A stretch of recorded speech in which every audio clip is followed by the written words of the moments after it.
Shalom, shalom à tous, aux personnes qui sont en présentiel, aux personnes qui sont en ligne, qui nous suivent. Bienvenue à notre live du talk show.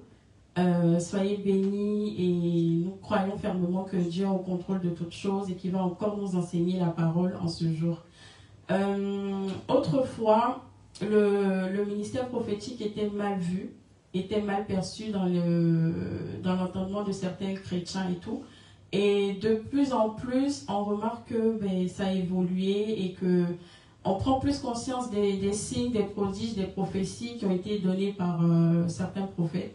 Et donc, d'où la nécessité en fait de se poser la question de savoir s'il est nécessaire de consulter encore le prophète de nos jours. Et nous allons nous baser sur le thème, sur le chapitre 1 Samuel, du passage 1 Samuel, verset 9 au verset 9. Et je ne suis pas seule, je suis avec le prophète Amvam, shalom prophète. Shalom, shalom, bien. Et le prophète Kwaku, shalom prophète. Soyez les bienvenus, merci. Et sans plus tarder, nous allons commencer le programme. Je vais vous laisser vous présenter chacun. Merci. Oui, shalom à tous, shalom aux téléspectateurs et aux personnes présentes. Donc je suis le prophète Stéphane Kwaku.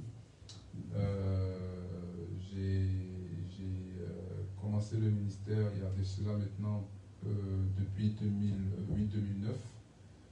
Et voilà, j'ai reçu mon appel à ce ministère en 2008 du Seigneur directement et qui a été confirmé après par des hommes de Dieu. Et depuis lors, je me suis attaché à ce ministère et jusqu'à présent, je sers le Seigneur auprès de mon pasteur, mon père spirituel, l'homme béni indestructible, qu'on ne présente plus, le prophète David Stéphane Namba. Voilà, donc c'est un peu ce que je peux dire sur moi. Merci. Sinon, ça s'est célébré. Qu'est-ce que c'était quoi encore? La vous présentez. Ah oui, ok, voilà. Je me nomme civil, c'est mon ami qui est Stéphane, voilà. Voilà, je suis d'origine du Gabon. Voilà, marié, serviteur de Dieu, auto-entrepreneur, aimant Jésus. J'ai donné ma vie au Seigneur très jeune. Voilà, j'ai consacré ma vie au Seigneur, pour la petite histoire, en 87, où j'ai consacré ma vie au Seigneur. Et puis, dès lors, voilà, l'amour du Seigneur est là. Et puis, voilà, donc je sers le Seigneur nous sommes à Toulouse. Voilà, et Dieu me fait la grâce de voyager dans les nations pour parler de Jésus et puis prier pour les malades. Et voilà. Donc, en gros, ce que je peux dire comme présentation. Amen. Avant de rentrer dans le vif de notre sujet, on va d'abord s'intéresser à comment est-ce que Dieu vous a appelé réellement, comment vous avez senti que vous étiez appelé au ministère prophétique et par exemple pas au ministère apôtre, docteur et tout. Je laisse la parole là. D'accord. Alors, comme je disais tout à l'heure, depuis petit déjà, j'ai été éduqué dans une famille chrétienne. Donc j'avais déjà une petite connaissance de la Bible, des choses de Dieu. Petit, je faisais déjà des veillées de prière et tout. Bon, je n'étais pas totalement conscient de ce que je faisais, mais je savais que c'était pour Dieu, etc. Et puis c'est en 2008, comme je disais, en 2008, le dernier trimestre de l'année 2008, que le Seigneur s'est vraiment révélé à moi puissamment dans une apparition. Voilà, j'ai vu un être comme je te vois, servante de Dieu. J'ai vu un être qui m'a parlé, qui m'a dit une parole. Et dans la même nuit encore, j'ai eu une vision où je me suis retrouvé dans une salle de cinéma où j'ai entendu la voix du Seigneur qui me parlait depuis le ciel. Et c'est une voix que c'était la première fois que je l'entendais, mais c'est comme si ce n'était pas la première fois. C'était une sensation, c'était étrange. Et j'ai répondu instinctivement, oui Seigneur, comme si je savais au fond qui me parlait. Et donc il m'a donné une instruction dans laquelle je me tiens depuis jusqu'à aujourd'hui. Et c'est comme ça que a commencé cette soif-là. Et puis après, des hommes de Dieu sont venus confirmer ce ministère-là. Et ça m'a reconforté, ça m'a rassuré. Et ça m'a donné envie de persévérer malgré le combat qu'il y a. Voilà, et comme dit la Bible, hein, quand Dieu a dit à Moïse, quand je vais appeler un prophète parmi le peuple, non, c'était à Aaron, le frère de Moïse. Quand je vais appeler un homme parmi le peuple comme prophète, Dieu dit que c'est lui-même Dieu qui se présentera à la personne, pour se révéler à lui, etc. Donc quand j'ai lu le texte, ça m'avait dit, ah, effectivement, ce ministère-là, je peux accepter comme appel prophète parce que je remplis, on va dire, les conditions d'appel. Vu que le Seigneur lui-même a pris de son temps pour se révéler à moi, donner une parole. Et donc c'est comme ça que ça a commencé jusqu'à présent, depuis 2000, fin 2008, et puis jusqu'à présent, je continue d'apprendre et de servir dans ce ministère. Voilà. Merveilleux témoignage. Alléluia. Bon, moi, comment sentir l'appel? Comme j'ai dit, moi, c'est en 87 que j'ai consacré ma vie au Seigneur. C'était au travers d'une, vous savez, les Bibles des enfants avec les images que ma mère m'avait offertes. Et j'ai lisé ce livre, cette Bible, et il y a une histoire de la Bible qui m'a marqué. Ça m'a tellement plu. J'ai dit, non Seigneur, je ne veux pas être comme ça. Je veux.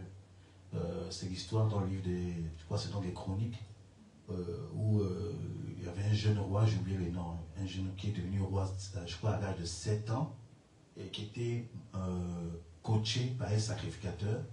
Et tant que le sacrificateur coachait le roi, il était dans la crainte de Dieu. Et lorsque le sacrificateur n'était plus, il s'est dévié de la voie de Dieu et il a commencé à faire des choses contraires à la loi de l'Éternel. Et cette histoire m'a tellement marqué. J'ai dit, Seigneur, je ne veux pas être ce type de personne. Je vais te servir dans l'intégrité jusqu'à la fin de mes jours. Et c'est là que je me suis mis à genoux, j'ai consacré ma vie au Seigneur, j'ai fait de moi un serviteur fidèle. C'est comme ça que ça a commencé. Et puis, 3 ans après, j'ai commencé à avoir des songes sur la fin des temps, où je voyais beaucoup le retour de Jésus, la fin du monde.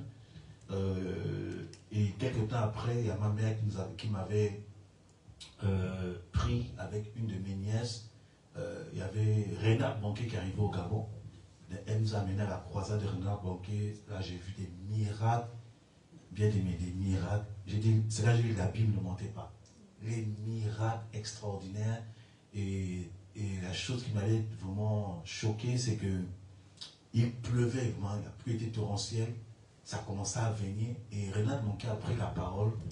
Il dit, je prie maintenant que la pluie soit suspendue jusqu'à ce que tout le monde rentre chez soi. Dès que tout le monde rentre chez soi, la pluie tombe. Donc on a pris la voiture, maman dit allons-y, on est parti. Et je veux dire la vérité, dès qu'on est rentré chez nous, la pluie est tombée. Et ça m'a vraiment marqué. Et c'est là que j'ai commencé à m'intéresser à la prière. Et en 96, j'étais poussé à faire 30 jours de jeûne, tout un mois. Et j'ai fait ce jeûne comme ça. Je ne savais pas pourquoi il fallait jeûner. Et dans ce jeûne toujours, j'ai eu un songe où je voyais la fin du monde encore. Et ce qui m'a marqué, c'est que dans ce songe, dans la fin du monde, je voyais le diable. Et la clé dans le songe, on me disait que la clé pour sortir de l'emprise du diable, c'est la prière, afin d'être sauvé. Et je voyais le diable empêcher les gens à prier. Et je suis sorti ce jeudi et j'ai compris en fait que la clé c'était la prière. C'est pour ça que depuis ce jour, j'aime beaucoup la prière. Je comprends que la prière est la clé. Et après ce temps de jeûne, j'ai remarqué une manifestation dans ma vie, c'est qu'une personne pouvait être à côté de moi sans la connaître. Je pouvais savoir d'où la personne venait, ce que la personne a fait, mais je n'en parlais jamais à quelqu'un. J'ai trouvé parce que j'avais un peu peur qu'on me puisse mettre une étiquette, oh je suis fou, tout ça là, parce que c'était pas trop commun chez nous. Et j'ai gardé ça dans mon cœur. Et jusqu'à ce que, après mon bac, j'ai pris la décision de suivre Jésus, parce que, pour la petite histoire, je ne sais pas si les gens qui ont fait le bac vont suivre le direct. Le jour de mon bac en terminale, le premier trimestre, je n'ai pas eu une bonne moyenne. Et le directeur de l'école, du lycée à l'époque, à Franceville, voilà, une ville du Gabon au sud, voilà, qui avait dit clairement que ceux qui n'ont pas la moyenne, qui n'ont pas au-dessus, qui ont moins de 8 de moyenne, ils seront candidats libres au bac. Bon, on croyait qu'ils blaguaient, parce que c'est la première fois qu'un DG sort un truc comme ça. Et nous, on s'amuse, on dit plaisant. Et effectivement, moi je n'ai pas eu 8, j'ai eu un 7,50 si je ne me trompe pas, un truc comme ça. Et à l'entrée, après les vacances de Noël, tout ça là, et déjà bien, je vous avais fait une promesse, je viens l'accomplir. Les personnes qui n'ont pas eu 8 de moyenne, on cite, on commence par nom parce qu'on commence par 1. On cite mon nom, on cite certains de mes amis. Tous mes amis n'avaient pas eu 8, vous êtes candidat libre. J'ai dit, mais c'est une blague. C'est une blague. Et c'est là où j'ai redoublé l'effort. Deuxième trimestre, j'ai la moyenne. Troisième trimestre, j'ai la moyenne. Tout ça là. Et maintenant, pour recevoir notre dossier de candidat, les autres qui étaient candidats officiels, ils ont eu leur numéro de candidat. Et nous, on n'a pas reçu notre numéro de candidat. On est parti voir des gens, on dit, mais monsieur, et notre dossier, tout ça, il dit, ah monsieur, il nous a dit, on a oublié de transférer vos dossiers, donc, attendez l'année prochaine, vous allez passer au bac, c'est une année blanche. Donc, c'est là où tout a déclenché, où je suis rentré à la maison, ma mère était venue me passer du temps avec nous. J'ai passé ma première nuit de prière. Je me suis levé vers 22h pour étudier, mais je n'arrivais plus. J'ai passé mon temps de 22h jusqu'à 6h matin, je priais. J'ai dit, Seigneur, si tu permets qu'on m'inscrive au bac et que je sois admis, je te promets que je vais te servir. C'est comme ça que la prière a commencé. Et en une semaine, on a fait bouger les choses, les relations, tout ça là. On a été inscrits. Gloire à Dieu. Et quand on a passé le bac, j'ai eu mon bac comme j'avais demandé au Seigneur. Tout ça là. Et c'est comme ça que je sens déclenché. Je rentre en contact avec un homme de Dieu. Tout ça là qui m'a encadré, qui m'a donné les premiers pas de. Et c'est en cherchant Dieu, j'ai demandé les conseils, il m'a encouragé pourquoi je viens à prier. Et c'est dans ça où j'ai eu une visitation du Seigneur. Je tentais de prier. Parce qu'au pays, on nous exhorte beaucoup à faire les prières de 4h à 5h. Et quand je priais avec les 4h, je priais, j'ai eu une vision. Et dans la vision, je me voyais parler avec le Seigneur Jésus face à face comme ça, comme si on était des amis. On discutait, on rigolait. Et après, je dis, bon Seigneur, je vais rentrer, j'ai des choses à faire. Et quand je tourne mon dos, le Seigneur, j'entends la voix du Seigneur me dire, tu as un message à donner. Et je me suis réveillé, la voix sonnait encore dans mes oreilles. Et je me dis, mais ça veut dire quoi? Parce que moi, je ne me voyais pas dans le ministère. Moi, je voulais faire les affaires. Moi, c'était ça dans ma vie. Je fais économie, je fais mes affaires. Et l'argent que je gagne, je soutenais le ministère. C'est ça, c'était ma vision. Et quand je reçois ce message, je me dis non. Ça veut dire que j'ai un appel au ministère. Ça, comme ça, m'intriguait parce que moi, je ne parlais pas bien, je ne m'exprimais pas bien. C'était un gros souci que j'avais. Et figurez-vous qu'à l'école, je n'ai jamais la moyenne en exposé oral. Je n'avais jamais la moyenne.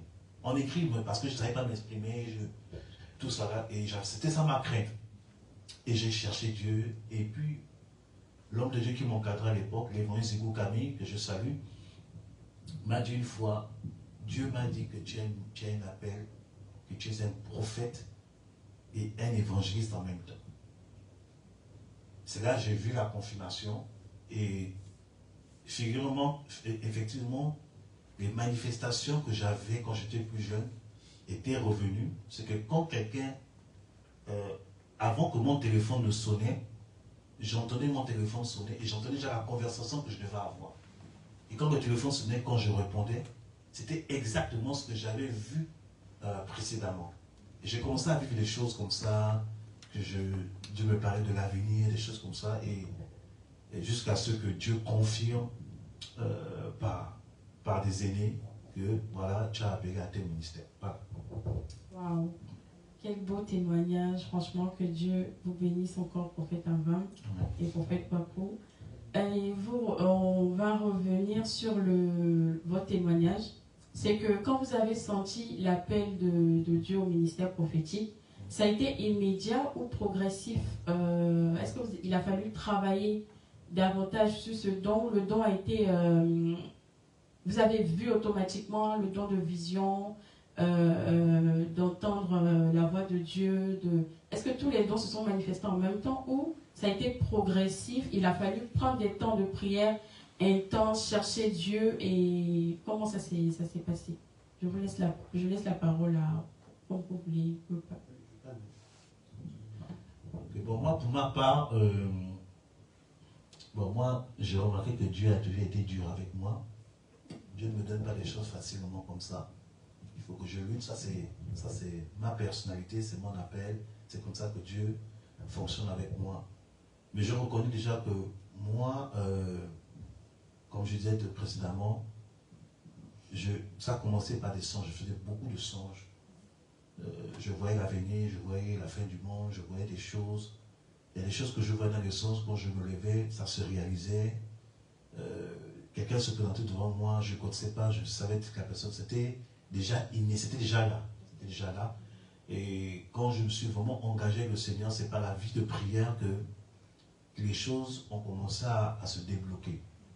Je me rappelle une époque où j'aspirais vraiment à écouter Dieu. Quand j'ai entendu un enseignement sur l'écoute de la voix de Dieu, l'importance des dons prophétiques. Et voilà, je me dis non, bon, Dieu me parle que dans les songes. C'est pas régulier. J'ai commencé à chercher Dieu par rapport à ça. Et ça m'avait inspiré à prendre des temps de prière. Et jusqu'à un jour, on était en train de prier avec les frères, où ce que j'aspirais au Seigneur a commencé à se manifester, commencé à donner des paroles de connaissance, à révéler des choses. Mais c'était suite à des prières persévérantes pour que ça se débloque de manière régulière. Aujourd'hui, Dieu me fait la grâce que je n'ai plus besoin d'aller prier pour entendre la voix de Dieu. Il suffit que je me dispose pour que la parole de Dieu se manifeste. Mais cela a été précédé par beaucoup de prières, quoique le don était déjà là, mais il a fallu, c'est comme la manne a été donnée, elle était brute, mais il a fallu travailler la manne pour la consommer. Voilà, donc c'est ça. Oui, gloire à Dieu. Donc pour ma part, moi ça a été progressif. Quand j'ai reçu l'appel au ministère, j'étais auprès de l'évangéliste Steve Lopez. Donc en 2008, il m'a pris en charge, il a vu l'appel et en fait moi je suis rentré très vite dans les choses de Dieu. C'est-à-dire que je me suis converti et j'ai même commencé un peu à servir et c'était pas loin du baptême, mais je commençais déjà parce que le feu était déjà là. Mais il m'a fait asseoir pendant je crois 1 an ou 2 et il me donnait le cours de base, il me donnait les fondements, etc. Mais c'est seulement après son départ, parce qu'il est parti de Toulouse, et Dieu a permis que je me connecte à l'apôtre Omer Kwaku, que je salue, un de mes vieux pères. Et en fait, c'est avec lui que Dieu a déclenché vraiment le prophétique dans ma vie, les dons spirituels, paroles de connaissance, prophétie. J'ai commencé déjà à vivre ces choses-là. Ou même ça m'arrivait où Dieu prenait possession de mon corps. Ça m'était jamais arrivé ça. Où j'avais pas envie de parler, mais je parlais. Et je me dis, attends, je suis possédé ou pas? C'était pas une possession. Enfin, c'était une possession, mais pas d'un démon. C'était Dieu. Parce que le message que je donnais venait du Seigneur. Et ça a été confirmé. Donc je vivais des choses vraiment extraordinaires, des visions aussi. Dieu me parlait par des visions, des messages pour des personnes. Et j'ai progressé comme ça. Et puis après aussi, l'apôtre a dû rentrer sur la Côte d'Ivoire pour une mission qu'il devait faire là-bas. Et avant que Dieu me connecte à son serviteur, le prophète Ambram, j'ai eu un moment à passer avec un prophète aussi qui est situé en Belgique, qui s'appelle Élisée Kwaku, qui a été comme un mentor pour moi, qui m'a vraiment pris on a pris des temps de prière ensemble, etc. Et il m'a transmis la dimension de réveil qu'il avait, vraiment un homme de prière, un homme de réveil, et il m'a impacté aussi dans ce domaine-là. Et puis c'est après ça maintenant que Dieu m'a connecté au prophète David Sepanabam, où là, les dons prophétiques ont vraiment comme grandi, arrivé à un niveau où j'ai commencé à vivre vraiment des précisions. Dieu parlait par ma bouche de manière précise, des situations précises. Vraiment, en tout cas, la précision, c'est auprès de l'homme de Dieu que j'ai vécu ça. Mais ce que je peux dire, que sur le plan personnel, il y avait une soif. J'avais envie. En fait, il y avait l'appel, c'est vrai, mais moi-même, j'avais envie d'expérimenter les choses qui viennent de Dieu. Moi-même, je trouve même qu'en ce moment, je ne suis pas si assoiffé que ça. Parce qu'avant, j'étais prêt à faire des choses, parfois. C'est ça, quand tu aimes une personne, tu es prêt à faire des folies pour la personne. Et quand tu aimes Dieu, tu es prêt à faire n'importe quoi pour lui. Et voilà, tu veux apprendre, écouter de ceux qui sont plus loin que toi, demander des conseils, demander des temps de prière. Et puis tu te dis, bon, ce soir, je ne dors pas. Tu improvises des jeûnes, 3 jours, 4 jours, 1 semaine. Je me souviens même que il y a un futur serviteur, un serviteur de Dieu qui est là. C'est comme ça qu'on a pu être en contact, lui et moi. On s'est rencontrés, c'était un jeune de, je crois, 80 jours Et il m'avait remis dans les jeunes comme ça. Il m'avait dit, mais on faisait une formation ensemble. Et il m'a demandé, mais tu ne manges pas? Il me voyait qu'à midi, je ne mangeais pas. Et je lui ai dit, ben non, je suis en jeûne. Il dit, ah ouais. Et comme c'est un homme de défi, il m'a dit, ben je vais jeûner avec toi. Et il a pris plusieurs jours comme ça, il a commencé à jeûner avec moi. Et je crois que j'avais fait 2 mois et demi de jeûne comme ça. Mais c'était vraiment conduit par le Seigneur. Je me laissais diriger par le Saint-Esprit. J'avais une soif, je voulais connaître Dieu davantage, qui est Dieu, comment un si grand Dieu peut s'intéresser à un petit homme comme moi. Et puis, comme j'avais soif, il a commencé à avoir des fruits, des témoignages, des gens qui ont été visités, des prophéties qui s'accomplissaient. Il a dit, ah, homme de Dieu, tu m'as dit ça en telle année, ça s'est accompli. Moi-même, j'ai oublié même, je ne sais même pas qui est la personne. Il dit, ah, c'est que c'est Dieu qui a vraiment parlé. Donc, en tout cas, vraiment, il y a eu des fruits aussi, au fur et à mesure des années, qui attestaient que Dieu m'avait vraiment appelé à ce ministère-là. Et forcément, quand il y a des retours positifs, ça te donne envie d'encore plus de te consacrer. Tu te dis, ah, vraiment, c'est que Dieu est vraiment avec moi, il faut y aller, il faut encore plus chercher Dieu. Et j'ai vu que Dieu a commencé à m'élargir, me donner aussi d'autres capacités, autres que le prophétique, que j'ai accepté aussi volontairement, parce que on est né d'abord pour le servir. Et voilà, donc voilà ce que je peux dire, c'est que ça a été progressif, il y a eu une soif, des nuits, et c'est pas fini, hein, des nuits, des jeûnes programmés, pas programmés, ce qui est sûr, ensemble de jeûner en jeûne. Et puis après, on voit les résultats et ça nous encourage à continuer. Voilà ce que je peux dire. Amen, amen. Vraiment, c'est très édifiant tout ce que vous avez dit. On est bénis par la grâce de Dieu. Pour revenir un peu à ce que le prophète Popo a dit par rapport à l'élargissement justement, par rapport à la restauration des 5 dons que Christ a donnés à son Église, les 5 ministères, est-ce qu'on n'a pas l'impression que le ministère prophétique prévaut un peu sur les autres dons que Dieu a donnés? C'est-à-dire les autres dons sont un peu minimisés ou ne sont pas très acceptés, je dirais. Qu'est-ce que vous pouvez dire par rapport à la restauration? Est-ce qu'un prophète peut être en même temps apôtre, peut être en même temps docteur, peut être en même temps évangéliste, etc. Ce que je peux dire, c'est que déjà le ministère de prophète, bibliquement parlant, c'est le plus vieux ministère de la Bible. C'est le plus ancien. Voilà, au commencement, Dieu a commencé à parler aux hommes, la faculté d'entendre Dieu, de comprendre le fonctionnement de Dieu, de fonctionner comme Dieu. Tout ça, c'est le prophétique et c'est le propre du prophète. Donc le ministère des prophètes n'a pas commencé au Nouveau Testament. Voilà, avant, on ne parlait pas d'apôtres, on parlait des rois, on parlait des bergers, on ne parlait pas forcément des pasteurs, etc. Et c'est Christ qui est venu établir 5 ministères dont vous dites maintenant j'établis les uns comme apôtres, prophètes, évangélistes, docteurs et pasteurs pour l'édification. Mais le ministère de prophète, il est depuis la nuit des temps un ministère établi et parfois on peut voir le prophète comme quelqu'un d'arrogant ou de solitaire, etc. Mais ce que je peux dire, c'est que le prophète, c'est un peu comme le chrétien de l'Ancien Testament. Quelqu'un qui marche par l'esprit depuis la nuit des temps, en fait. Donc, parfois, il peut se sentir seul parce qu'il n'a pas l'impression que les gens le comprennent autour de lui.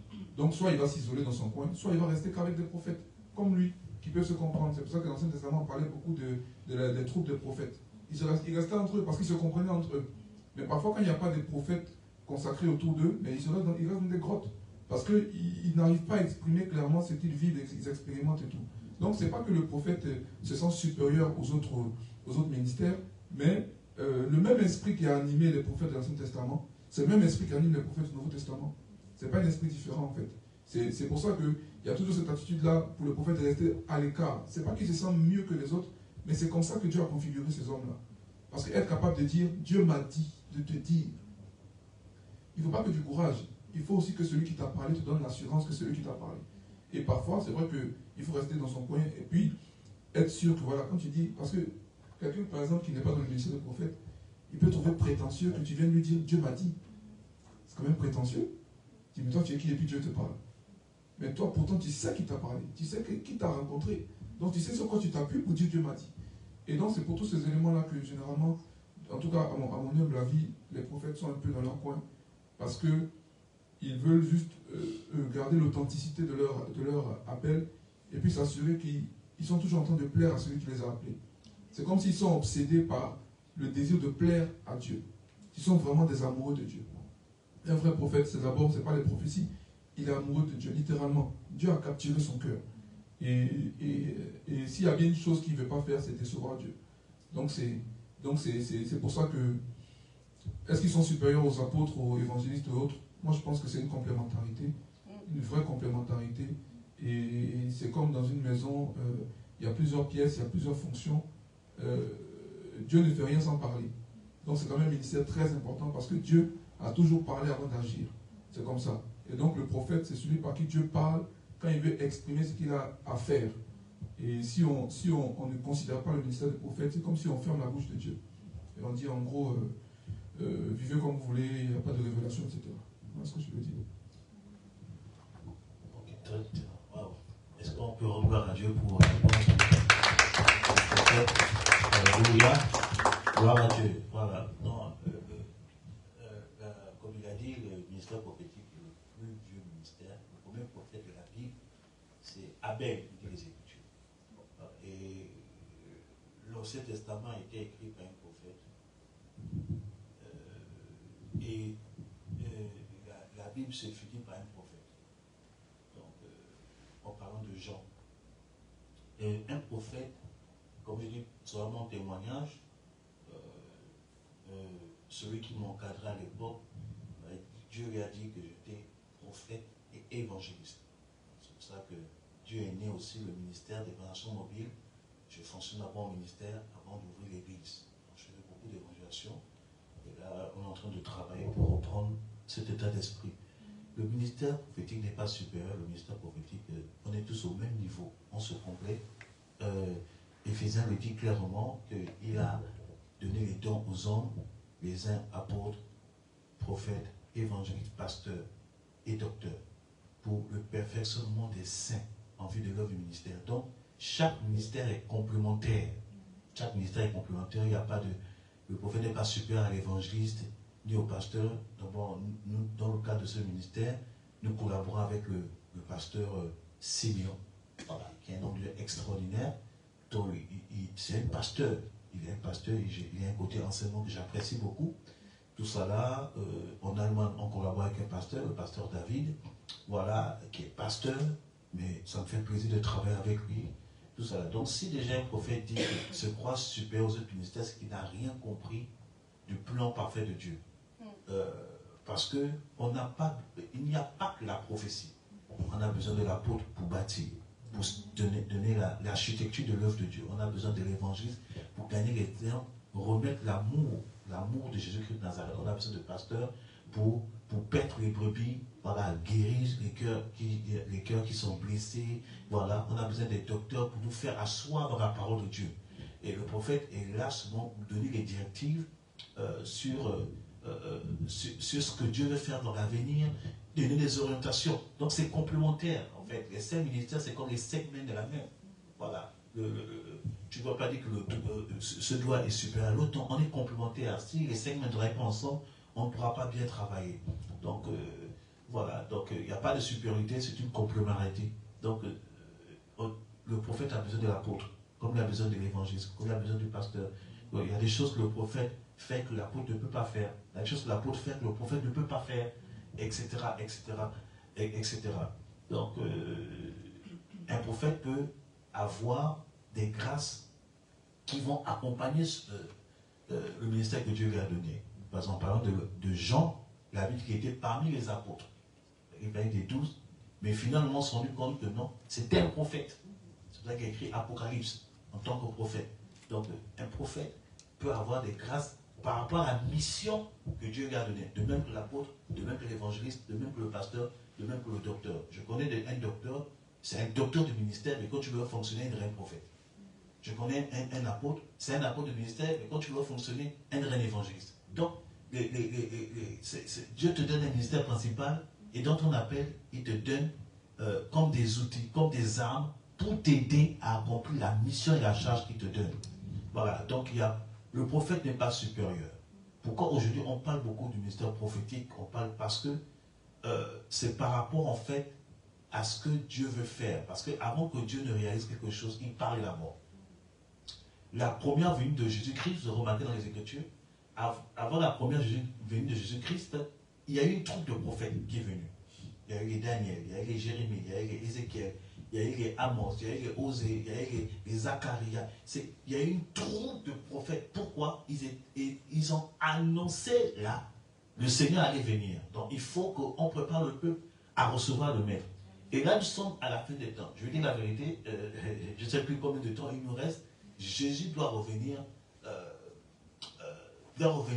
pour régner avec nous pendant 1000 ans. C'est pour cela que Dieu est en train de lever une nouvelle armée prophétique afin d'avertir le peuple, dit Jésus, préparez-vous à la venue du Seigneur. Apocalypse chapitre 11 nous parle, il y a deux témoins. Un témoin avec le pouvoir que Moïse avait, un autre témoin avec le pouvoir d'Élie. Tout ça là. Et ces témoins, ce n'est pas des individus. Je crois que ces témoins, ce sont une troupe de personnes, une troupe de prophètes qui ont pour avertir que le Maître vient. Donc pourquoi aujourd'hui on parle beaucoup de prophétique? Parce que Jésus est en train de revenir. Donc je crois, je ne sais pas si j'ai répondu à toutes les questions. Pour revenir à ce que vous avez dit, effectivement, on remarque que depuis un certain temps, plusieurs ministères s'associent au ministère prophétique. C'est vraiment Dieu qui est en train de faire quelque chose, qui est à l'œuvre. Et voilà. Maintenant, pour la prochaine question, on a parlé de prophétie, prophète, mais c'est qui en réalité un prophète? Qui est prophète? N'importe qui ne peut pas se lever et dire je suis prophète. C'est qui le prophète que Dieu établit? Ok. Le prophète,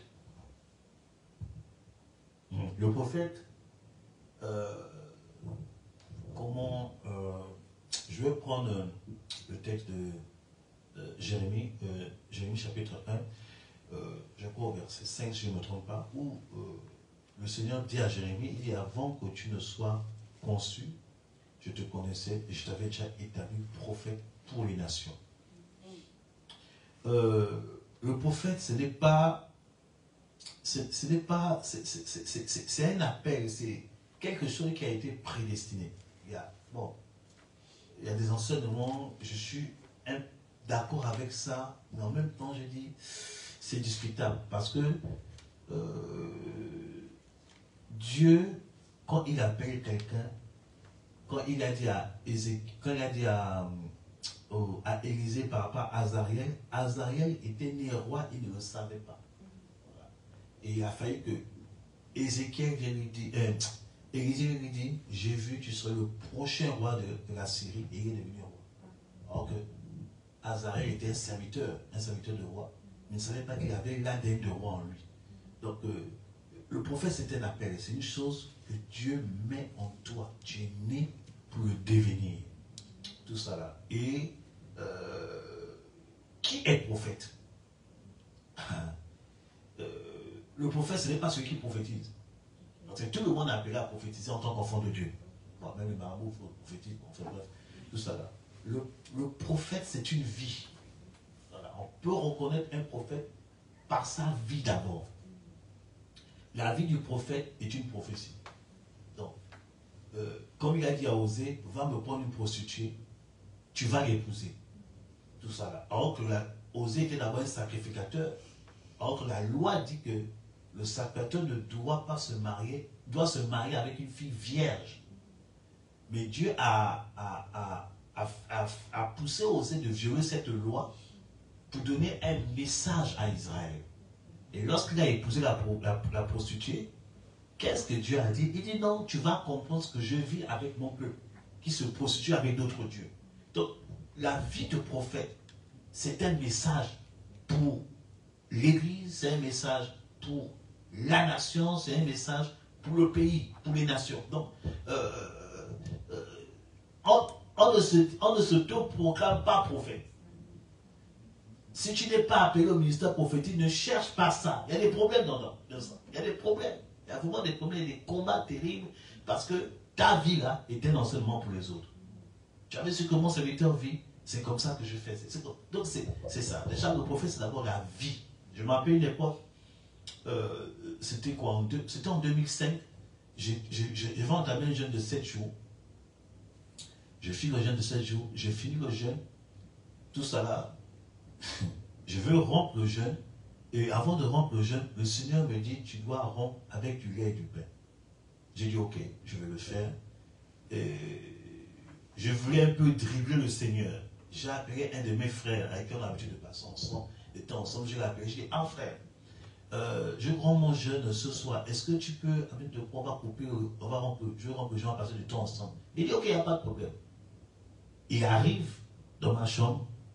J'avais fini de rendre grâce à Dieu. Il vient dans la chambre. Je dis, alors tu appelles pas pour que je puisse rendre le jeûne. Il sort dans son sac du lait et du pain. Je dis, mais c'est quoi cette histoire? Je dis, mais pourquoi tu as pris ça? Je lui ai posé la question pour vérifier la chose. Il me dit, mais quand je suis parti à la boutique, au commerce, une voix m'a dit, prends du lait et du pain. J'ai compris que là, je ne peux pas fuir Dieu. On a fait du lait, on a pris du pain, on a rompu tout ça là. Et le lendemain, je vais manger de la viande. Dieu me dit encore, prends du lait et du pain. Je dis, mais c'est bon. Il dit, non, prends du lait. Le lendemain, même chose. Jusqu'à une semaine, je faisais que du lait et du pain. J'ai commencé un peu à m'irriter. J'ai dit, mais Seigneur, je ne veux pas passer mon temps à prendre du lait et du pain, je veux manger de la viande.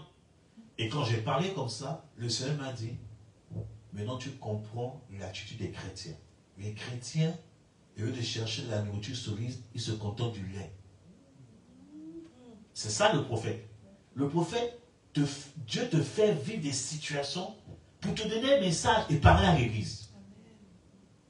On ne se dit pas prophète, c'est pas... Il y a des gens, par exemple, Élie, moi j'ai lu dans la parole, je n'ai jamais vu Élie faire des services d'orientation prophétique. Mais pourtant, Dieu dit c'est un prophète. Parce que sa vie était un message. Voilà, donc ce que je peux dire un peu ça, sur le prophète, pourquoi je vais ajouter. On peut acclamer le Seigneur quand même si vous êtes amis.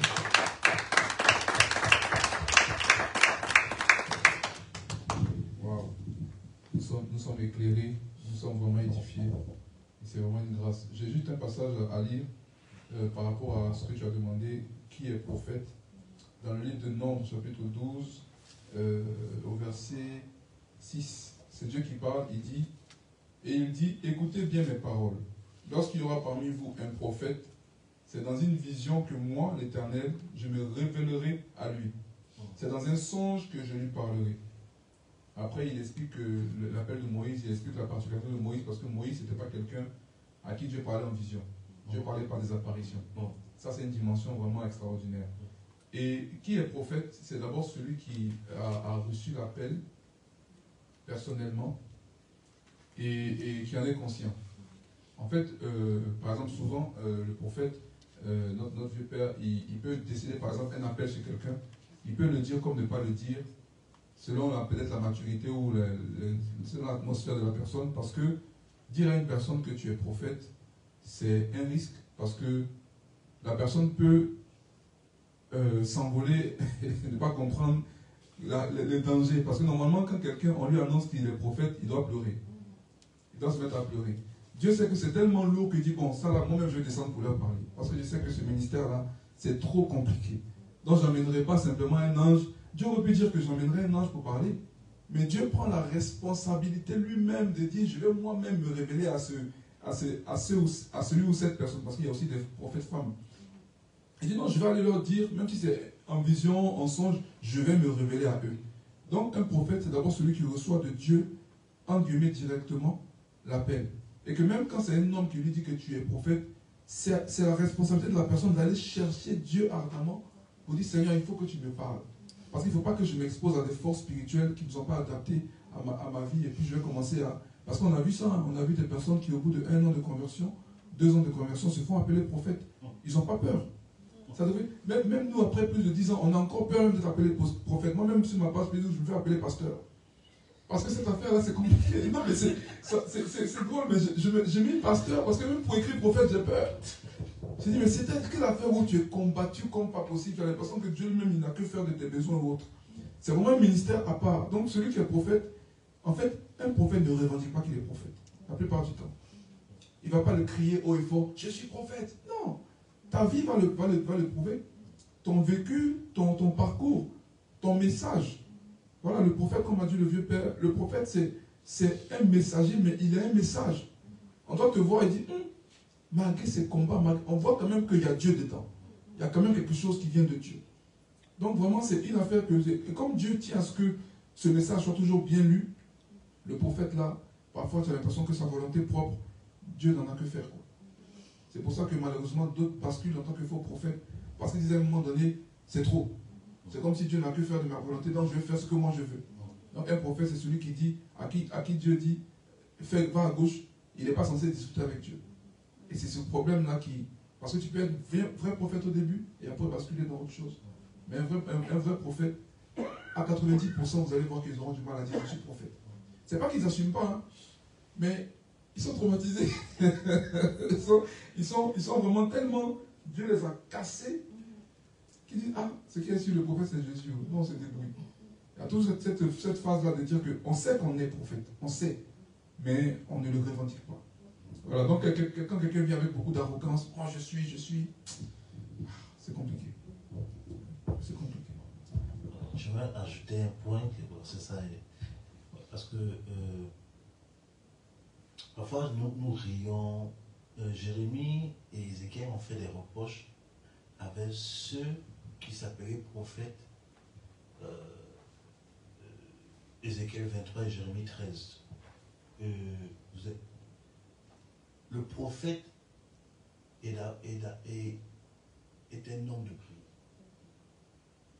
Tu ne peux pas, il y a une chose que le Seigneur m'a fait comprendre.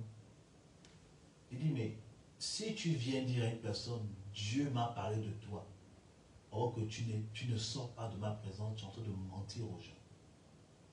Par exemple, je ne vois pas le prophète Kwaku, je ne le vois pas aujourd'hui, et je t'appelle pour dire, ah, oui, le prophète Kwaku m'a dit de te dire. Je suis en train de mentir parce que je ne l'ai pas vu. C'est la même chose. Tu ne peux pas dire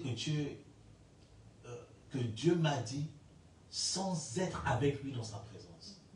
C'est que quand tu sais que Dieu peut te faire comprendre que tu as appelé à son ministère, la première chose que le Seigneur va exiger dans ta vie, c'est avoir une vie de prière de jeûne. Tout prophète, que ce soit dans l'Ancienne ou la Nouvelle Alliance, ce sont des gens qui prient et qui jeûnent extrêmement. Donc c'est pour ça que j'ai dit parfois aux sœurs, il y a une sœur qui m'a dit, je veux me marier avec un prophète. J'ai dit, ma sœur, tu es sûr ce que tu demandes, après il ne faut pas te plaindre. Tout ça là. Parce que j'étais au Gabon, je parlais avec un aîné dans le ministère prophétique. Tout ça là, il a prié pour moi, il m'a donné des conseils. Et il m'a dit une chose, il dit, tu sais, homme de Dieu, le jeûne de 40 jours, c'est important pour le ministère prophétique. Je l'ai regardé, j'ai dit, ok, d'accord, je comprends. Donc, parce que moi, personnellement, je n'aime pas le jeûne de 40 jours. Moi, 21 jours, 30 jours, moi, ça suffit. Tout ça là. Et j'ai compris qu'à un moment donné, Dieu commençait à m'imposer ce type de jeûne. Donc, vous voyez que tu ne peux pas dire que je suis prophète si tu n'aimes pas le jeûne, si tu n'aimes pas la prière. Tout prophète, on parle de mon père spirituel, il jeûne récemment, il jeûne constamment. Ce stade m'a pas dit, c'est un homme qui jeûne. Tous les hommes de Dieu qui sont professeurs, des gars qui jeûnent, ils ont toujours le fardeau du jeûne de la prière. Donc ce n'est pas la prophétie. Comme je dis, ce n'est pas la prophétie, c'est la vie. Le message, c'est la vie.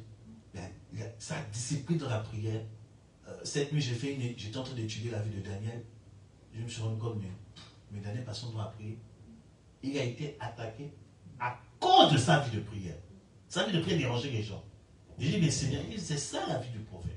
C'est un homme qui prie. En fait, c'est la vie. Ce n'est pas les dons. Parce que tout le monde peut recevoir des prophéties, tout le monde peut recevoir des paroles de connaissance. Mais le ministère prophétique plutôt, c'est la vie. Et je bénis le Seigneur pour mon épouse, parce qu'elle a compris ça. Et qu'elle remarque qu'elle ne va pas trop prier, elle me répond, mais tu ne pries pas, tu ne peux pas. Et je bénis le Seigneur pour cette femme qui a compris et qui dit toujours pour qu'on reste dans la prière. Donc, c'est ce que je veux dire. Amen, amen, amen. Je ne sais pas pour vous, mais je suis tellement bénie. Amen.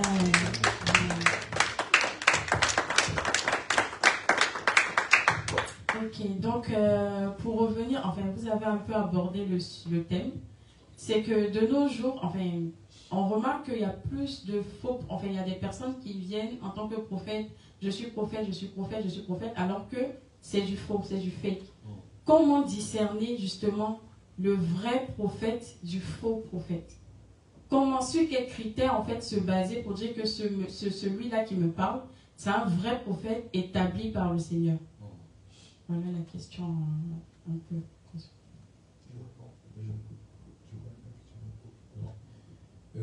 Comme le prophète, on parle du prophète de la Nouvelle Alliance, Nouveau Testament, à l'époque de l'Église, Jésus a été très clair sur les conditions pour reconnaître un vrai prophète. Il a dit, on le reconnaîtra à leurs fruits. Quand tu dis que tu pars de la part de quelqu'un avec qui tu es proche, tu es censé lui ressembler quand même, plus d'un minimum. Refléter son caractère. On dit que Dieu est amour, par exemple. Donc un prophète est censé aussi avoir quand même le caractère de Dieu. Je ne dis pas être parfait, mais quand même on voit l'amour de Dieu au travers de lui. Là on ne parle pas encore de prophétie, on parle de la personne elle-même. On dit que Dieu est patient. Donc on voit aussi que chez les prophètes, il y a quand même de la patience. Et c'est quelque chose que j'aime beaucoup chez mon père spirituel, c'est sa patience. La patience que Dieu a donnée. C'est un homme fort patient. Et c'est encore une chose vraiment qui est merveilleuse de nos jours, parce que où tout le monde veut aller vite, voir une personne qui prend son temps pour faire les choses, c'est vraiment une grâce de Dieu. Et donc les fruits, ça parle du caractère, de la façon de vivre de la personne. Dieu a dit, c'est à ça d'abord qu'on reconnaîtra. Et après, bien sûr, vient le fait que un prophète, il prophétise quand même. Il faut qu'il donne des messages.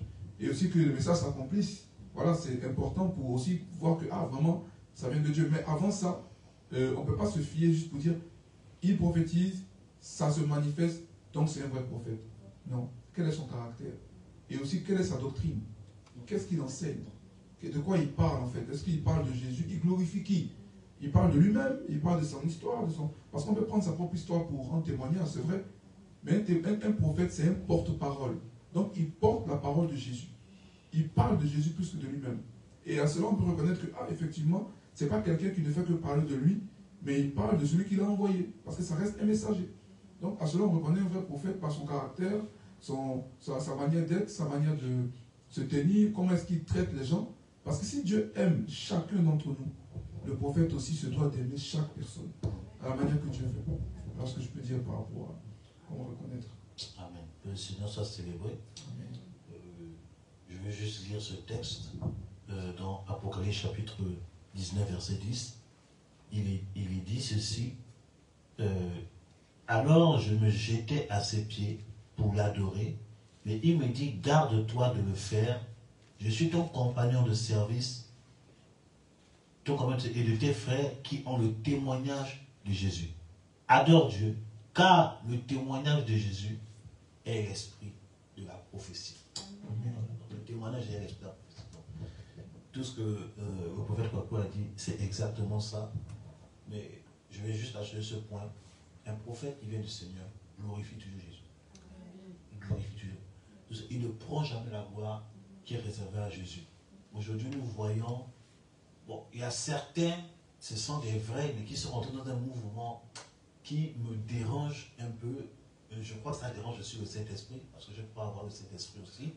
Voilà, où le ministère prophétique, il y a un peu trop de spectacle. Voilà.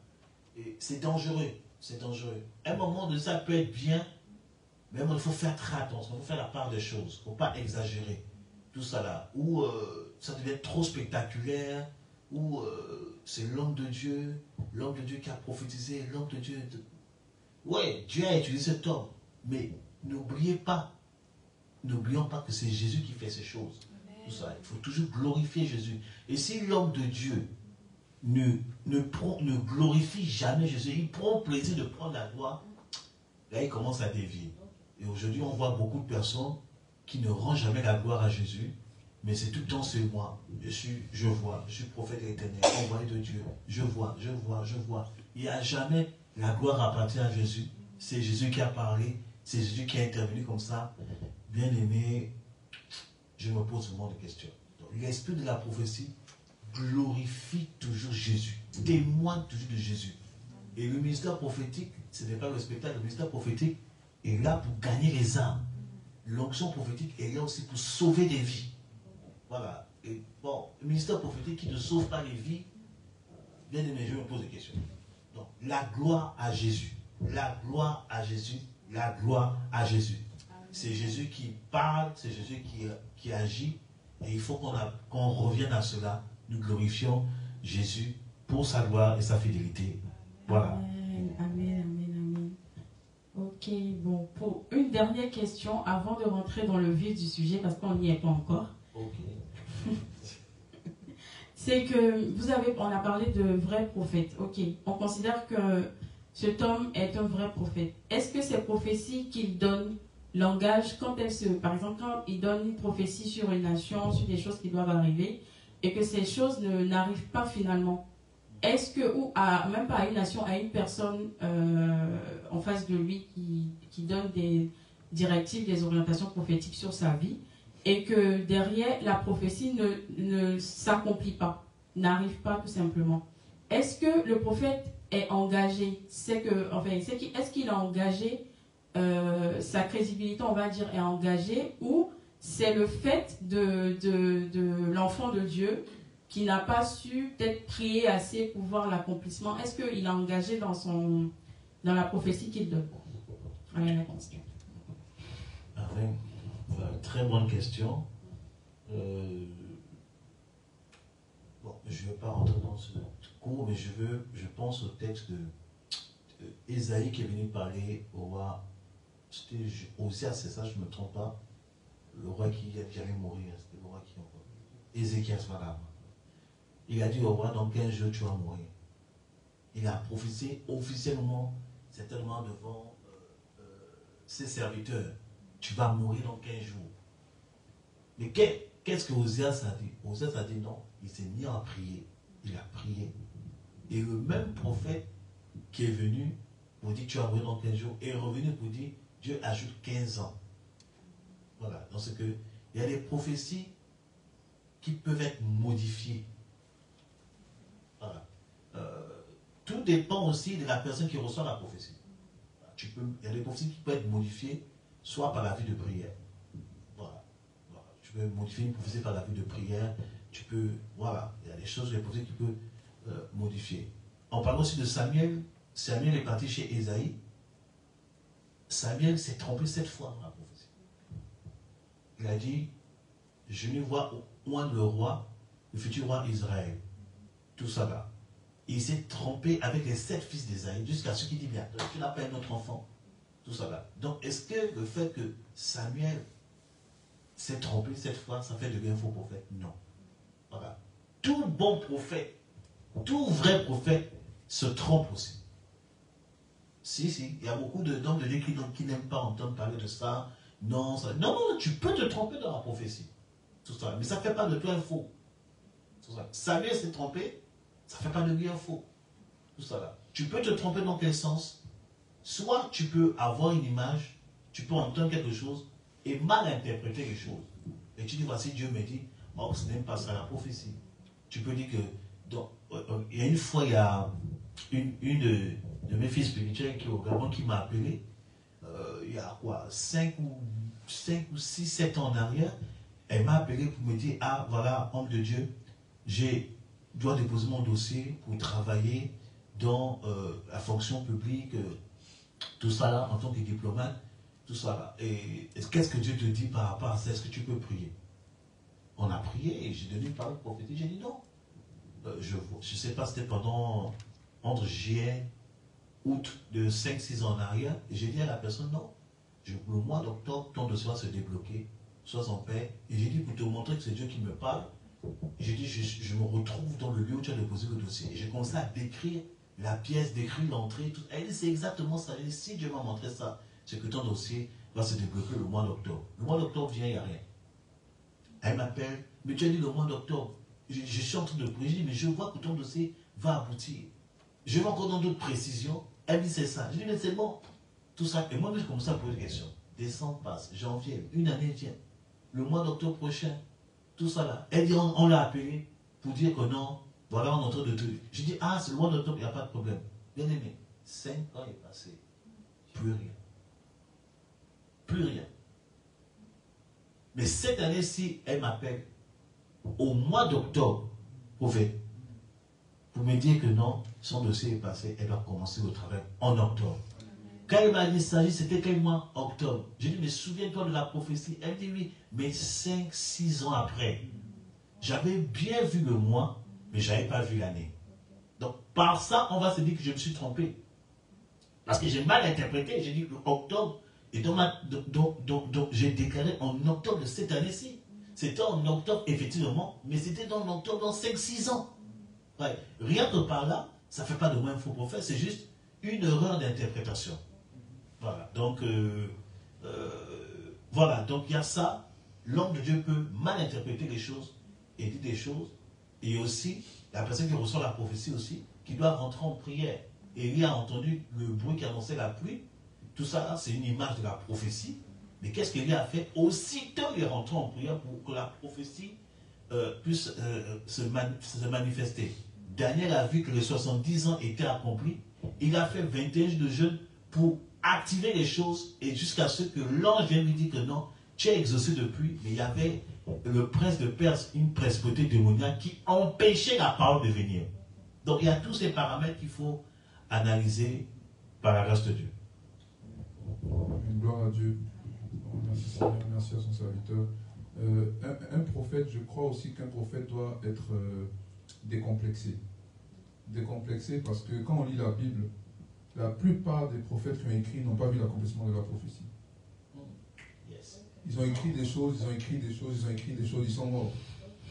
Ésaïe a dit, une vierge tombera enceinte. Mais c'est des siècles après que la vierge est tombée enceinte. La plupart des prophètes ont annoncé des choses et certainement qu'on s'est moqué d'eux. On a dit, mais vous là, depuis là, vous bavardez là, où est la prophétie? Et donc, certainement qu'ils ont passé des jours à pleurer. Mais Seigneur, tu m'as parlé, c'était clair, la vision était claire. Oui, je t'ai parlé, mais je ne t'ai pas dit la période. Je t'ai dit, annonce-le simplement. Sois décomplexé. Le prophète doit avoir ce côté intercesseur, dire que ma part à moi, c'est de parler de ce que j'ai vu et entendu et de rester dans l'intercession.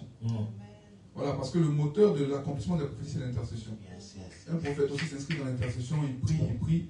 Après, si ça s'accomplit dans 5 ans, dans 10 ans, dans 20 ans, Dieu ne va pas te reprocher de ne pas avoir prié pour ça. Maintenant, tu peux demander, Seigneur, mais à quelle période?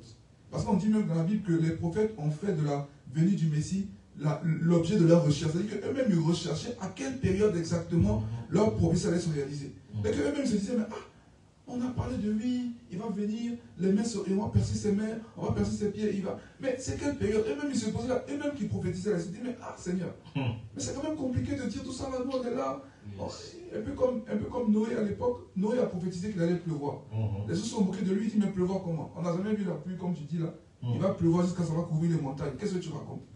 Mais lui, il a cru en la parole et il s'est conformé à cette parole-là. Donc ça veut dire qu'un prophète aussi doit avoir cette humilité. Et Dieu parfois fait exprès que nos prophéties ne se réalisent pas tout de suite. Pour nous maintenir une certaine humilité. C'est-à-dire qu'on parle de la part d'eux. Nous sommes que des échos de ce que Dieu a déjà dit. Donc la responsabilité vient à Dieu, mais aussi à nous. Notre part à nous, c'est de dire, ok Seigneur, je dis, je porte ce que tu as déjà dit. Donc on porte ta parole à ton peuple. Et on s'engage dans la prière et on encourage ton peuple aussi à se comporter d'une manière à ce qu'il puisse entrer. Parce que la parole de Dieu, pour qu'elle s'accomplisse, il faut un terrain d'atterrissage.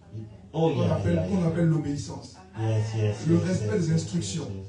Donc maintenant le prophète donne une parole, mais aussi il a la sagesse pour dire, comporte-toi comme ça, comme ça, comme ça. Parce qu'on n'a jamais vu un avion atterrir là où il n'y a pas de piste. C'est pour ça que la parole peut toujours rester en suspens. Alléluia. La parole peut rester en suspens. Et la prophétie, elle tourne parce qu'on n'a pas encore trouvé un terrain où l'avion peut descendre sans faire de dégâts. C'est pour ça que le prophète doit aussi être décomplexé, se dire que c'est vrai, ça peut arriver que je me trompe, et on se trompe tous. Moi-même, j'ai quand même parce que je suis auprès d'un vieux père qui lui-même aussi, il me console quand je me trompe aussi. Ah oui, parce que je me souviens d'une fois, je me rappelle de ce témoignage-là, et il m'avait consolé par rapport à ça. J'étais allé prier pour une dame, et Dieu m'a parlé de résurrection. Il dit qu'elle va revenir d'entre les morts. Il dit qu'elle va revenir. J'ai prié comme un lion, j'étais convaincu de ça. Ce jour-là, je vous assure que les prophètes vivent dans un monde bizarre. C'est-à-dire qu'on vit entre le visible et l'invisible. On est vraiment dans un monde à part. J'ai prié jusqu'à le frère qui m'avait dit que la soeur était bientôt morte. Il m'appelle et me dit, bon, elle est décédée. Et moi, dans mon esprit, j'étais convaincu qu'elle allait ressusciter. J'ai dit, ok, viens me chercher chez moi, on va aller la ressusciter. Je parle authentique, hein. je m'en vais à l'endroit, je rentre dans la pièce, je vois la personne couchée, donc morte, avec une souris, comme si, je sais pas, elle avait vu un ange avant de partir. J'entre dans la pièce, je sens la présence de Dieu dans la pièce. Je commence à prier, je commence à faire des prières par la foi. Je lui parle. No way, rien. Il n'y a pas même, elle n'a pas baillé, pas de bâillement, pas d'éternuement, rien. Elle est restée aussi inerte qu'un morceau de bois. Jusqu'à ce que sa mère rentre dans la pièce. Elle dit, mais qu'est-ce que vous faites? Elle dit, mais on est en train de prier pour qu'elle revienne. Mais écoutez, monsieur, sortez, c'est dur. Elle me met dehors. Donc moi, je suis là, je suis complètement... J'ai dit, mais je suis convaincu que c'est Dieu qui m'a parlé. Je sais que c'est Dieu qui m'a dit qu'elle va ressusciter. Parce qu'il y a aussi le prophète à ce côté têtu, là. Il est obstiné, en fait. Quand il sait que c'est Dieu qui lui a parlé, là, il est... Maintenant, je vais dans ma chambre à coucher, je rentre comme un homme qui vient d'être bastonné par plusieurs hommes à la fois. KO, je suis allongé dans mon lit. Les larmes commencent à sortir. Je dis, mais Seigneur, pourquoi tu m'as abandonné? Pourtant, je croyais. Qu'est-ce que tu m'as fait? Et je suis allongé, Dieu m'ouvre les yeux, parce que Dieu a pitié de nous aussi. Dieu m'ouvre les yeux, et je vois dans la vision, je vois au ciel une dame vêtue d'une longue robe, entourée d'enfants. Comme si elle venait d'être accueillie au ciel. Je vois la vision, et il me dit, elle est auprès de moi. Je dis, ah. J'ai dit, c'est de sa résurrection spirituelle que je te parlais. Pas de sa résurrection physique. Parce qu'elle n'était pas dans le Seigneur, en fait. Mon travail, c'était d'intercéder pour elle jusqu'à ce que son âme soit totalement sauvée. Donc, j'ai intercédé et je me rappelle que 2 ou 3 jours avant sa mort, un esprit de mort m'avait attaqué dans ma maison. Je sentais la mort sur moi. Et j'ai compris que j'étais en train de combattre en fait un esprit de mort qui voulait la récupérer pour aller dans le séjour des morts. Et donc Dieu a fait grâce, j'ai obtenu la victoire. La bien-aimée est sauvée, elle est au ciel. Donc quand il a parlé de résurrection, c'était une résurrection. Mais je n'ai pas compris quel type de résurrection. Parce qu'on parle de résurrection spirituelle, parce que la nouvelle naissance c'est une résurrection. Quand tu nais de nouveau, c'est comme si tu ressuscites, ton esprit qui était mort revient à la vie. Et donc et Dieu, ça m'est arrivé comme ça 2 fois. Une autre fois encore, un jeune homme, la dame elle était enceinte. Mais Dieu aussi vraiment, il a fallu 2 fois pour que je comprenne un peu son langage. Ma tante me dit qu'il y a une de ses amies qui vient de perdre son enfant. L'enfant est dans le ventre encore, mais l'enfant est déjà mort dans le ventre. Et moi je rentre dans la salle avec ma tante et tout et je sens l'onction qui tombe sur moi. Et moi tout de suite je me dis, comme les prophètes aussi, il y a un côté audacieux là. Au lieu de prendre le temps de dire Saint-Esprit, qu'est-ce que tu veux faire? Pourquoi l'onction tombe sur moi? Est-ce que tu veux le ramener? Ou bien est-ce que l'onction est venue juste peut-être pour consoler la maman? Donc qu'est-ce que moi je fais? Je commence à prier pour dire, maman, ton fils va revenir à la vie. Dieu ne m'a rien dit, hein? Mais je me lève comme ça, maman, ton fils va revenir. Je commence à prier. J'ai dit, comment il s'appelle? Elle m'a dit le nom. J'ai dit, hey, réveille-toi, 5 minutes, 10 minutes, 20 minutes. Ça devenait gênant un peu. C'est comme ça que j'ai dit, pour moi, on apprend avec les erreurs. Et puis comme Dieu a pitié de nous là, je prie, d'un coup comme ça mes yeux s'ouvrent. Je vois le Seigneur debout et je vois un petit enfant derrière lui comme s'il se cachait derrière ses jambes. Et c'est comme si en fait je l'appelle, je dis viens, et il dit non, je ne vais pas venir. Maintenant je vois la vision, comment je vais dire ça à la maman? En fait je vois ton fils, il est auprès du Seigneur mais il ne va pas venir. Et donc je dis mais maintenant comment tu vas dire ça à la dame? J'ai bloqué, je dis hé! Maintenant j'ai dit mais j'ai quoi grâce matin, je dis bon, vraiment. Et puis je commence à me dire mais Seigneur, mais pourquoi cette onction-là? Il dit mais justement, l'onction est tombée pour que tu la consoles. Tu donnes des paroles de consolation pour dire courage. Juste en disant courage là, il y avait à avoir une onction dedans pour lui donner la force de supporter ce moment de douleur là. Courage que Dieu te fortifie là. Parfois on dit des mots simples, mais qui sont chargés d'une grâce de Dieu. Amen. Et c'est ce que Dieu voulait faire par ma vie. Mais moi, comme moi j'étais aussi dans mes débuts, j'étais tout feu, tout flamme. Et dit l'enfant là va se réveiller aujourd'hui là. Mais au final, je suis rentré à la maison, no way. Et donc, le prophète doit aussi accepter que oui, tu peux mal interpréter, tu peux te tromper. Ça ne fait pas de toi un faux, ça te fait de toi un serviteur de Dieu, utile, mais c'est aussi, ça jauge aussi ton niveau d'humilité. Et puis être capable de dire à une personne, je me suis trompé là, c'est aussi une preuve de grandeur. J'ai mal vu, j'ai mal compris, je demande pardon. Et quand Dieu voit ça même, il augmente encore plus même la grâce. Parce qu'il sait que voilà quelqu'un au moins qui peut reconnaître ses erreurs, avec qui je peux bouger. Donc voilà ce que je peux dire, c'est vraiment que un prophète doit et va se tromper. Mais comme a dit le vieux père, le prophète Samuel, c'est l'exemple parfait. Pourtant, je pense que la dimension où était le prophète Samuel, je vous assure que Pour un prophète de l'Ancien Testament, c'était dangereux. Mais pourtant, humblement, il a reconnu que c'est pas Eliab, c'est pas ceci, c'est pas celui-ci. C'est un dernier qui était derrière le troupeau là, c'est lui. Donc oui, un prophète peut se tromper. Et puis, le prophète doit aussi assumer son côté intercesseur derrière la prophétie. La prophétie engage le prophète dans la mesure où c'est sorti de sa bouche. Donc aussi, lui aussi doit prier pour que, quand il y pense en tout cas, pour que la parole s'accomplisse. Voilà, et puis après au moins, il fait sa part et puis derrière, et aussi donner les instructions à la personne pour synchroniser les fréquences pour que la parole puisse s'accomplir comme il se doit. Voilà un peu ce que je peux dire. Amen, amen, amen. Donc, vraiment, merci pour toutes ces clés qui nous ont permis de comprendre un peu le ministère prophétique. Là, on va rentrer maintenant dans le vif du sujet, c'est-à-dire quand il est nécessaire, est-ce qu'il est nécessaire de consulter le prophète encore aujourd'hui? On va se baser un peu sur le texte de 2 Chroniques 20, verset 20, qui dit, je lis la parole de Dieu. Le lendemain, ils se mirent en marche de grand matin pour le désert de Tekoa. À leur départ, Josaphat se présenta et dit, « Écoutez-moi, Juda et habitants de Jérusalem, confiez-vous en l'Éternel votre Dieu et vous serez affermis. Confiez-vous en ses prophètes et vous réussirez. » Amen. Donc sur cette base, on aimerait savoir quand est-ce que le prophète doit être consulté? Est-ce qu'il doit être consulté tout le temps? C'est quoi finalement la place en fait du Saint-Esprit? Par exemple, je prends un exemple, c'est que un chrétien, dès qu'il a un problème, il se dit, bon, mon prophète est là, allez, je cours, il va. Prophète, voilà ce que j'ai, tout ça, qu'est-ce que Dieu dit par rapport à ça? Et en fait, finalement, on se demande, c'est quand est-ce qu'il faut consulter Dieu? Quand est-ce qu'on doit avoir des orientations prophétiques? Et derrière, quelle est la place du Saint-Esprit dans la vie du chrétien en question? Amen. Très belle question. Amen. Voilà. Oui, confiez-vous à l'Éternel, vous serez affermis. Et confiez-vous à ses serviteurs. Ma version dit, croyez en ses prophètes et vous réussirez. Voilà. Donc, est-ce qu'aujourd'hui, on peut encore consulter les prophètes ou bien dans ce qu'il faut comprendre d'abord, il faut comprendre les dispensations. Dans l'ancienne dispensation qu'on appelle l'ancienne alliance, il y avait 3 catégories de personnes qui recevaient le Saint-Esprit. Il y avait le roi, le sacrificateur et les prophètes.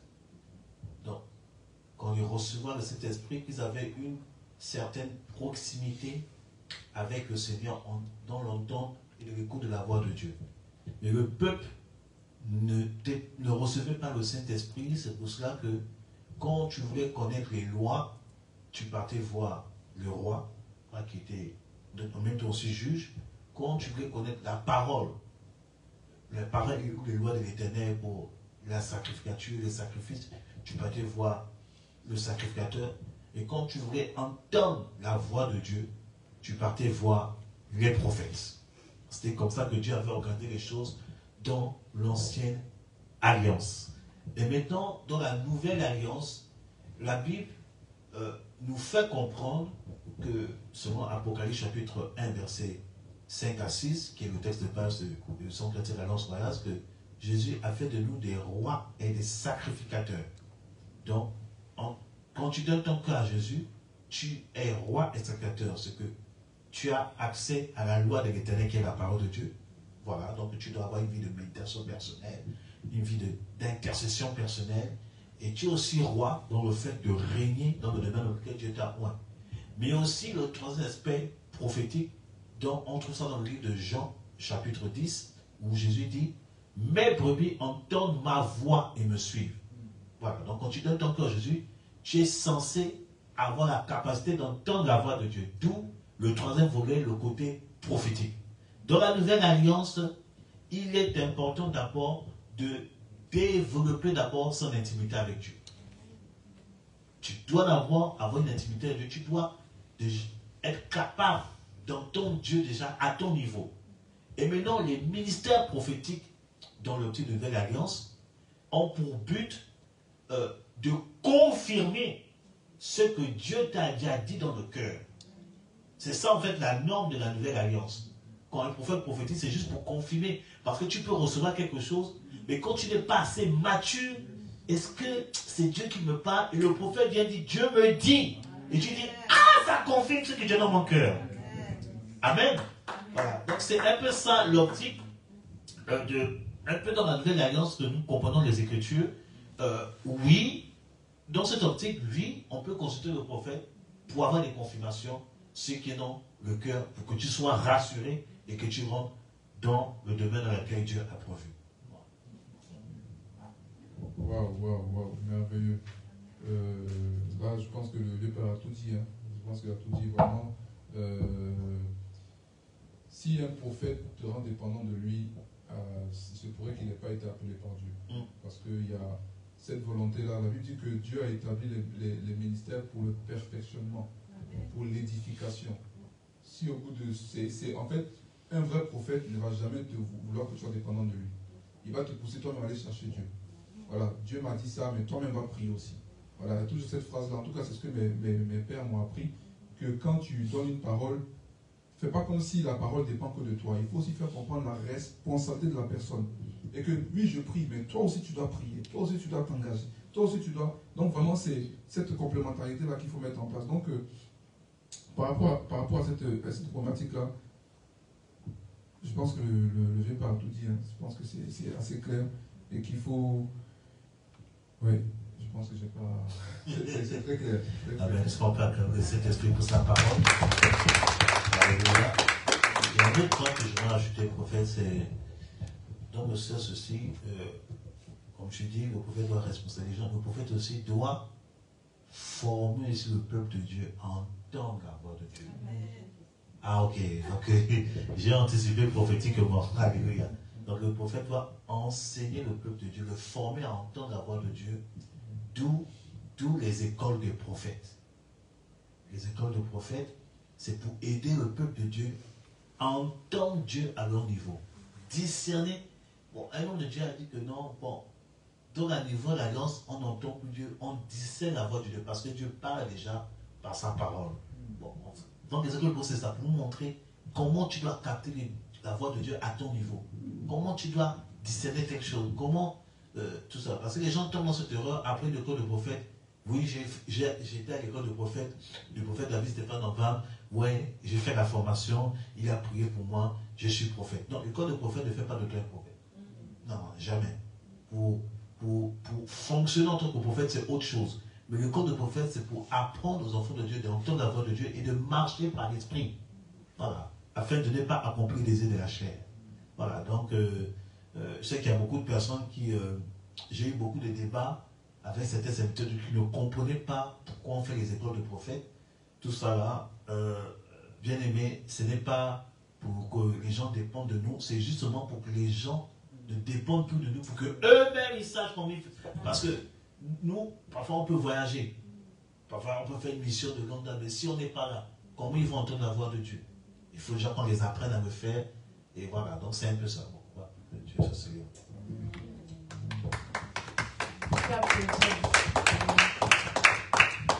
Donc, on va du coup se poser la question de savoir, vous avez déjà répondu, mais bon, pourquoi il est important de rechercher les conseils et orientation de prophétique auprès des pères spirituels, des prophètes, pour notre vie. La Bible déclare que le salut est dans le grand nombre de conseillers. C'est-à-dire que quand Dieu veut faire quelque chose, c'est quand même noble que la personne veut s'assurer que ce qu'elle veut faire là est dans le plan de Dieu. Et parfois, c'est vrai que tu peux être dans une forme de doute ou même de confusion. Hein. Malgré les prières, tu peux être un peu embrouillé, tu ne sais pas trop comment, qu'est-ce qu'il faut choisir, etc. Et même un prophète lui-même a besoin parfois même d'être aussi, qu'on l'oriente aussi. Parce que voilà, le prophète, il est prophète pour les autres, pas pour lui-même. C'est-à-dire que Dieu peut parler clairement pour les autres, mais pour toi-même, là, tu vas te chercher. C'est Dieu va parfois susciter un autre prophète ou une personne pour te parler à toi-même. Donc, il y a comme une forme d'interdépendance là où tu ne peux pas dire que comme Dieu me parle avec précision pour les autres, pour moi-même là, Dieu va faire exprès que je marche en tâtonnant parfois. Moi, ça fait plus de, par exemple, témoignage personnel, ça fait plus de combien de mois je suis en train de prier et réfléchir pour un projet que je dois mettre en place. J'en ai parlé même à mon vieux père et tout, mais c'était pas encore clair, malgré les prières et tout. La réponse est venue seulement hier, par un autre prophète.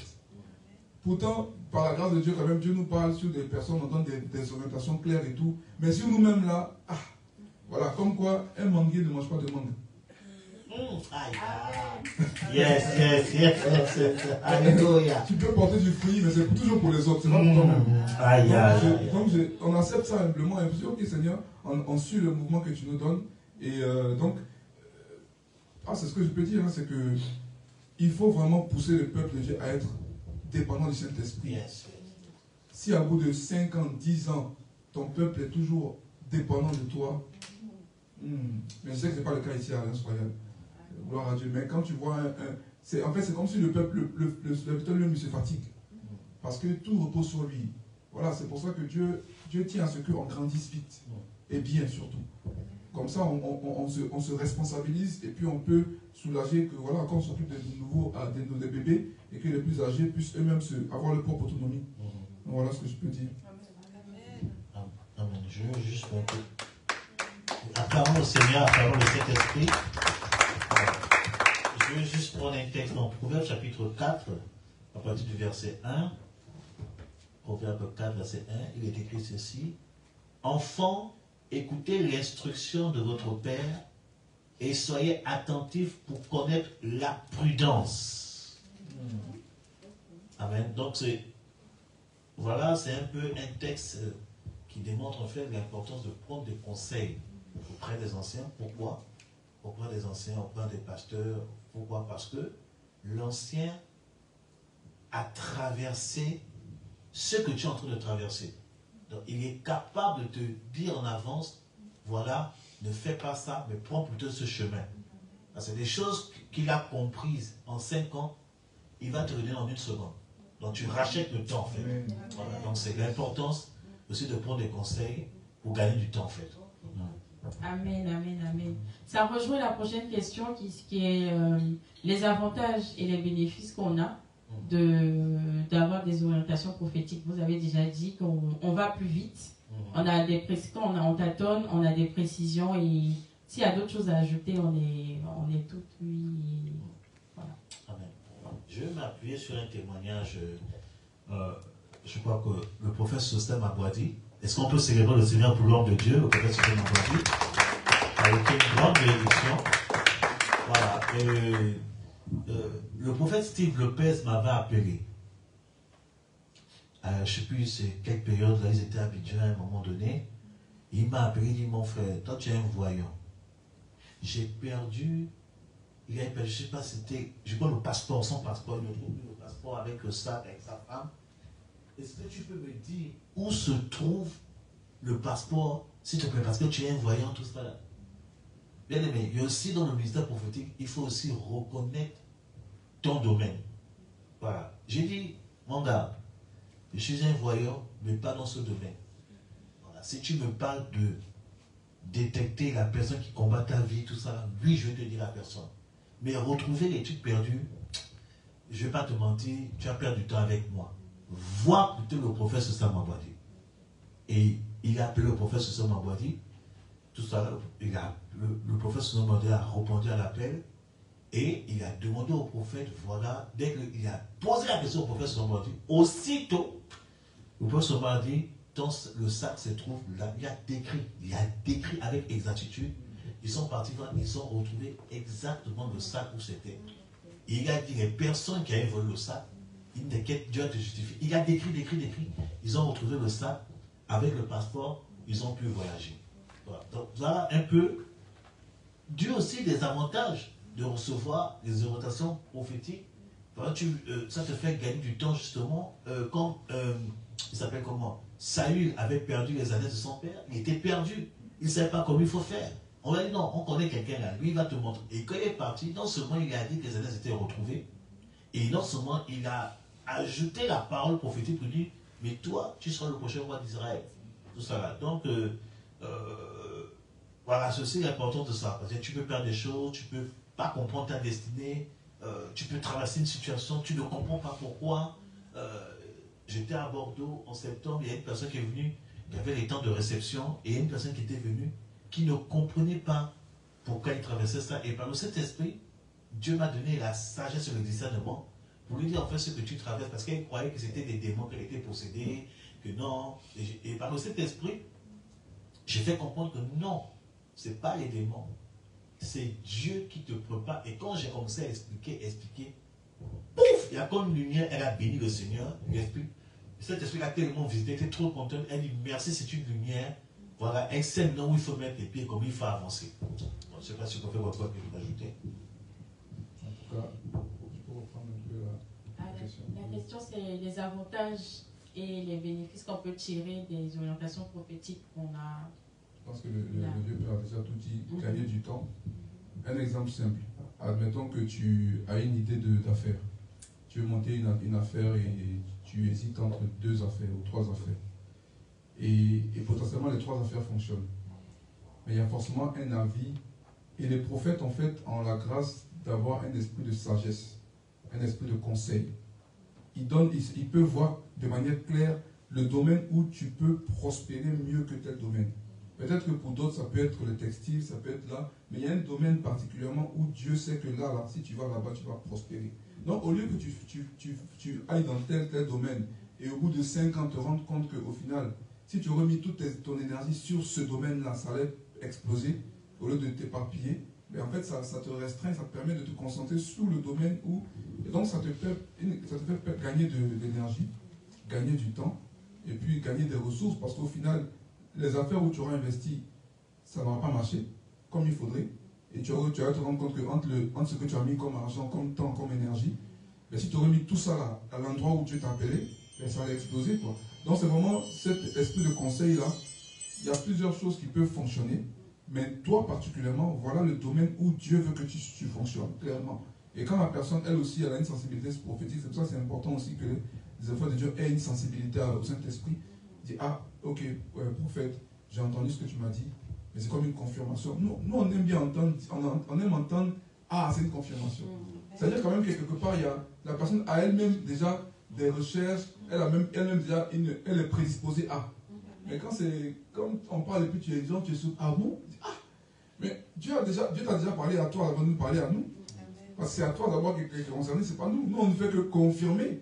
Mais si tu es là et puis tu découvres, c'est que quelque part, tu n'as pas forcément de relation avec Dieu. Donc on se dit, ah, peut-être que c'est peut-être mieux de ne pas donner trop de précision. On va d'abord l'affermir dans la prière et après on donnera le reste du message. Donc ça permet de gagner du temps parce qu'on dit, la Bible dit racheter le temps. Donc les prophètes sont là pour justement aider à racheter le temps. En donnant des orientations précises, ça t'évite de perdre du temps. Et puis voilà, donc voilà un peu ce que je peux dire. Amen, amen, amen, amen. Notre émission tire un peu à sa fin. Pour la dernière question, avant de laisser la parole au public et aux personnes qui nous suivent en direct, quels conseils pouvez-vous donner à des personnes qui aspirent à ce don, justement, au don prophétique, au ministère prophétique? Quels conseils pouvez-vous leur prodiguer et dire, voilà, comment est-ce qu'ils doivent se comporter, comment est-ce qu'ils doivent prier, comment ils doivent chercher Dieu par rapport à ça?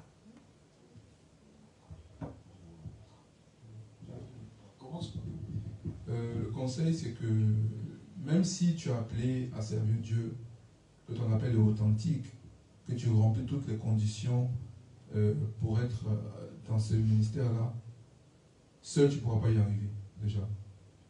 Peu importe la dimension de ton appel, seul tu ne pourras pas y arriver. Dieu peut permettre pour un temps que tu sois seul, pour vraiment te forger une relation d'intimité, mais il faut toujours des personnes qui ont un regard plus avisé, un regard plus expérimenté, un regard plus aiguisé sur ta personne. Des gens qui pourront te dire, même si tu penses que c'est Dieu, ça va attendre. Des gens qui vont apprendre à te freiner, apprendre à être patient, à te maîtriser, à te mouler. Voilà, des pères. Voilà, c'est quand même tellement important, urgent, parce que l'avantage d'être sous l'autorité de personnes, c'est que, justement, comme a dit le prophète, ce qu'ils ont appris en 10 ans, toi tu l'apprends en 1 mois. Si en tout cas tu es bien disposé, donc ça te fait gagner déjà 10 ans à te cogner la tête, à poser 10 000 questions.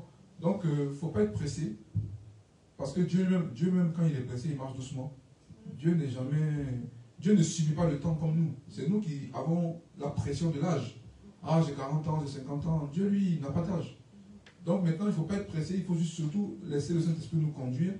Et s'il nous dit, va, fais ceci, suis elle, suis lui, se laisser modeler, se laisser conduire, se laisser construire par le Seigneur.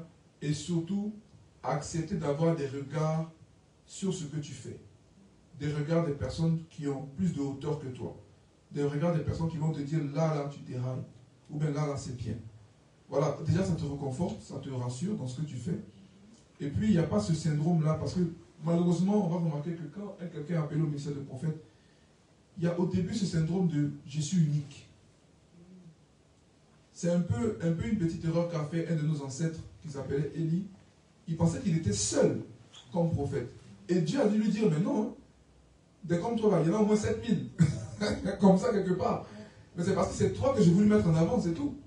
Mais quand tu commences à t'isoler, tu as l'impression que tout le monde est faux, il n'y a que toi qui es vrai. C'est pour ça que c'est important d'avoir une communauté, une assemblée locale. En tant que prophète, nous on croit que le prophète doit avoir une église locale. C'est primordial. Il faut que des gens te voient exercer, que tu puisses faire de bonnes et mauvaises choses et que tes progrès puissent être constatés dans la communauté des saints. Plutôt qu'être dans son coin pour dire non, moi c'est Dieu qui m'a appelé sur ma forteresse, mais qui constate tes progrès, qui voit tes erreurs, qui te juge. Pas juste dans le sens de condamner, mais qui voit, tu vois. Donc c'est vraiment un piège dans lequel il faut éviter de faire. Tu as appelé au ministère prophétique, cherche une église locale. Et puis assieds-toi auprès d'un pasteur. Et puis on dit souvent que oui, mais il faut aussi avoir un prophète comme père. Pas forcément. Parce que le prophète Samuel, son père, c'était un sacrificateur. C'était pas un prophète. Il avait des codes prophétiques, c'est vrai, mais c'était pas un prophète. Jéthro, le père spirituel en guillemets de Moïse, c'était pas un prophète, c'était un berger. Donc tu peux être dans une église où c'est dirigé par un pasteur, tu es appelé à être prophète, mais Dieu permet pour un temps que tu te connectes à son onction. Maintenant, quand Dieu voudra maintenant affiner ta grâce, il peut te dire maintenant ton temps est fini maintenant, je vais te connecter à quelqu'un qui ressemble à la dimension dans laquelle tu dois rentrer. Donc voilà ce que je peux dire.